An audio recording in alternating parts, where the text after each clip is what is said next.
कर्पूरगौरं करुणावतारम् संसारसारं भुजगेन्द्रहारम् सदा वसन्तं हृदयारविन्दे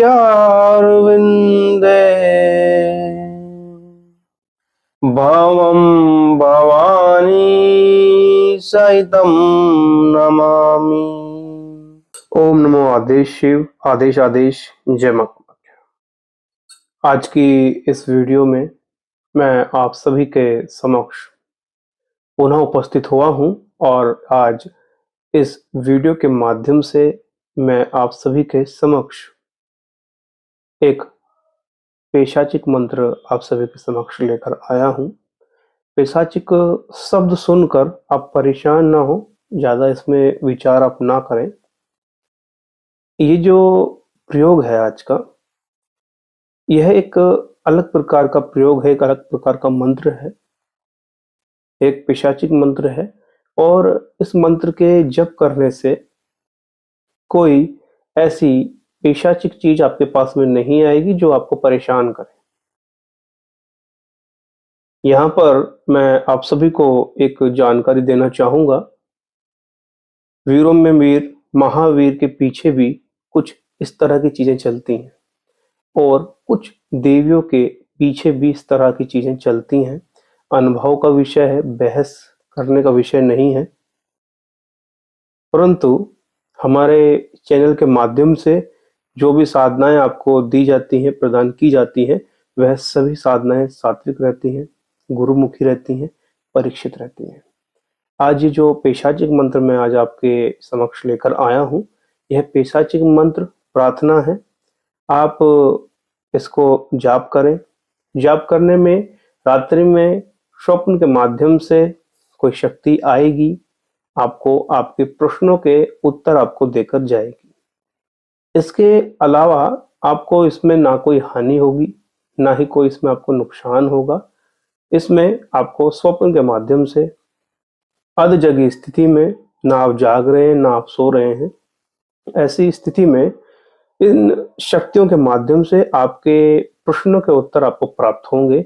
यह प्रश्न किसी भी प्रकार के हो सकते हैं और इसके अलावा आपको कोई भी इसमें हानि नहीं होती है। मैंने भी किया है और हमारे गुरुओं ने भी किया है। मेरे पास में जो गुरुओं की साधना है, जो गुरुमुखी साधनाएं हैं, मैं इस चैनल के माध्यम से वह सभी साधनाएं आप सभी के समक्ष लेकर आ रहा हूं।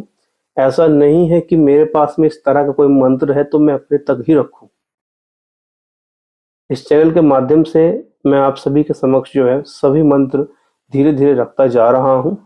तो यह प्रयोग करने पर आपको कोई हानि नहीं होगी, आपके परिवार के किसी भी व्यक्ति को कोई भी हानि नहीं होगी। ये आप समझ लें। मैंने भी किया है, गुरुओं ने भी किया है और अभी कुछ साधकों को हमने संपन्न कराया है, तो इसमें चिंता करने वाली बात नहीं है। हाँ, ये एक छोटा मंत्र, स्वप्न मंत्र है और अधजगी स्थिति में उत्तर मिल जाता है, आपको प्राप्त हो जाता है। अगर इसी की आप साधना करेंगे, बड़ी साधना करेंगे, तो आपको समस्या होती है। मैं साधना की बात यहाँ नहीं कर रहा हूँ, मैं एक छोटा सा प्रयोग, एक प्रार्थना आपको इस वीडियो के माध्यम से बता रहा हूँ, जिसके माध्यम से आपके अपने प्रश्नों के उत्तर आपको आसानी से आपको प्राप्त हो पाएंगे। और जो लोग जानना चाहते हैं कि हमारा इष्ट कौन है, हमारी कुलदेवी कौन है, हमारे कुलदेवता कौन है, हमारे घर में चोरी हो गई थी, चोरी किसने की, आने वाले समय में भविष्य में हम क्या प्राप्त करेंगे, आने वाले समय में हमारा घर परिवार कैसा रहेगा, आने वाले समय में मेरे जीवन में कोई संतान रहेगी, क्या मेरी शादी होगी या नहीं होगी, या फिर कहीं मेरे घर परिवार में किसी पूर्वज का श्राप तो नहीं लगा है, या फिर आने वाले समय में मैं आगे कैसे बढ़ सकता हूं, आने वाले समय में क्या यह शक्ति मुझको प्रत्यक्ष होगी, क्या मेरे ऊपर कोई ऊट पटांग चीजें तो नहीं है? हे माता, हे शक्ति, आप मेरे पीछे दिखाइए, बताइए कि कहीं मेरे ऊपर कोई ऊट पटांग क्रिया, कोई शक्ति तो नहीं है, कोई नकारात्मक शक्ति तो नहीं है। ऐसे प्रश्न आप पूछ सकते हैं। कुछ लोग इन चीजों का गलत प्रयोग भी करते हैं, जैसे कौन सा नंबर आएगा, इसमें कहां पर मैं ये शुल्क लगाऊं, इस तरह का प्रयोग ना करें। इस तरह से आप जो है अपने प्रश्नों के उत्तर प्राप्त कर सकते हैं।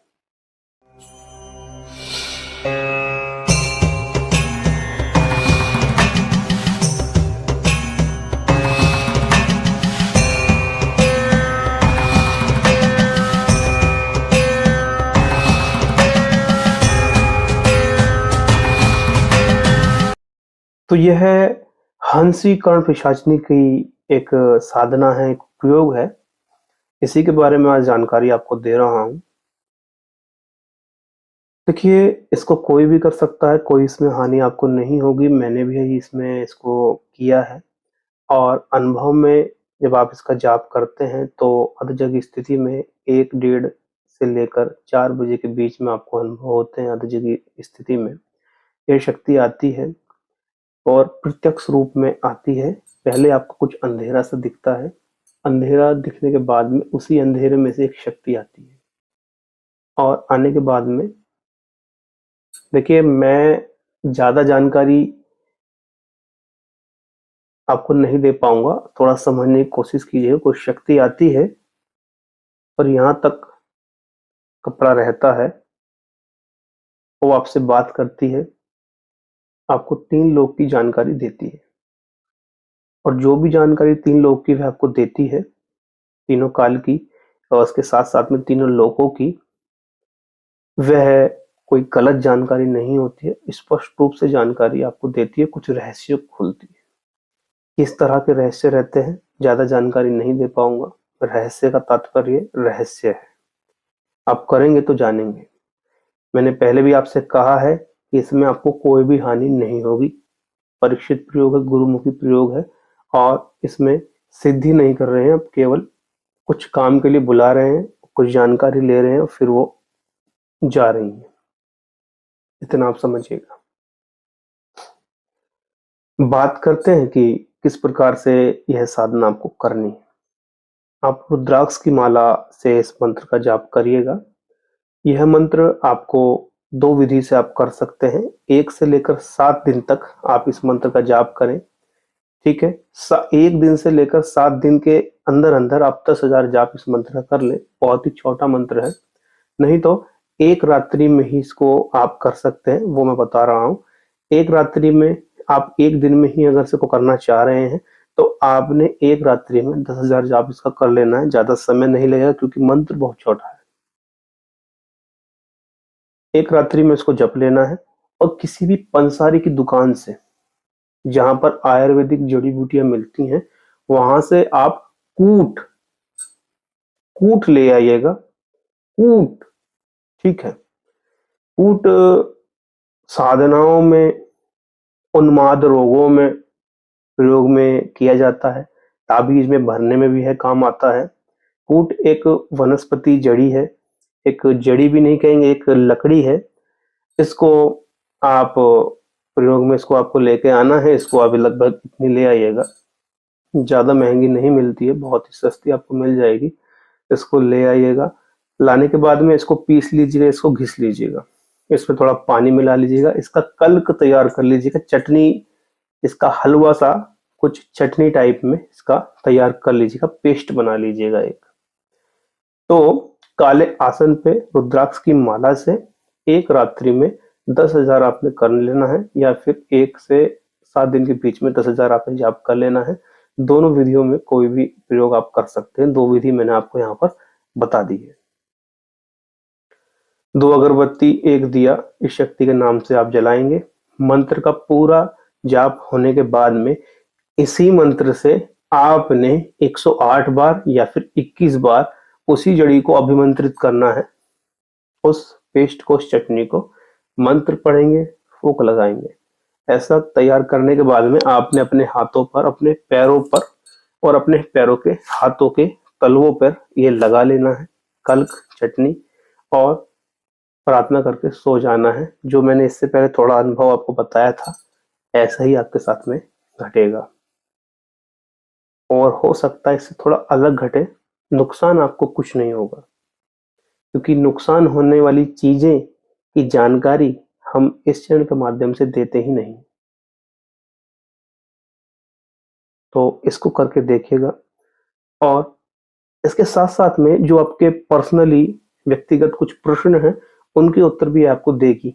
अगर आप जानना चाहते हैं कि कुलदेवी आपकी कौन है, इष्ट आराध्य आपके कौन है, आगे आपकी तरक्की होगी या नहीं होगी, आगे आपको क्या कार्य करना चाहिए जिससे कि आप आगे बढ़ पाए, तो इस तरह की जानकारी ये आपको देंगी। और अगर आपको लगता है कि यह साधना आपको नहीं करना चाहिए, तो आप ना करें, आप अन्य साधना भी कर सकते हैं। हमने अपनी वीडियोस के माध्यम से कुछ जानकारी और दी है। आप वार्ताली, कर्ण मातंगी, स्वप्न मातंगिनी माता, या फिर आप स्वप्न वाराही माता स्वप्नेश्वरी का प्रयोग भी आप कर सकते हैं। वह प्रयोग भी इन प्रयोगों से मिलते जुलते हैं, तो आप एक बार करके देखें, निश्चित ही आपको सफलता इसमें मिलेगी। साधना में कोई भी रक्षा मंत्र लगाने की आवश्यकता नहीं।